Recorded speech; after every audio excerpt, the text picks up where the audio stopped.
Yeah, Jim, we've got a lot of history at NIST and working with industry. It's really our former NIST director used to refer to us as the industry's lab.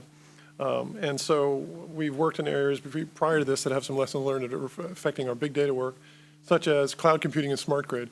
In both those areas, we found definitions, just allowing the diverse experts that were involved in those complex systems to talk to each other is really important. And a reference architecture that lays out what are the pieces that make up these systems gives you the context to, again, talk about what are the offerings you have and how does it fit into what I need and what are my needs and to quantify my requirements. So we've learned from that, and we're applying those same kind of things here. And a reference architecture shouldn't be prescriptive, but rather should be flexible and allow to support innovation and competitiveness. And working with industry, as I said, is a strength of ours, and we really enjoy that. That keeps our work exciting.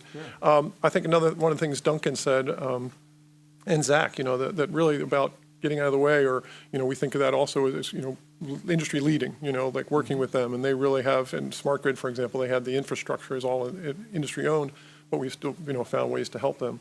And this idea that Duncan touched on about the algorithms moving through the network or through this framework, I think that's really important because, it's somewhat analogous, you don't ask the piano player to tune up to you, right? That would be a heavy lift, right? Excellent example. You try to move your algorithms to the data just so that you can be more effective. So that's just one of the creative lessons learned.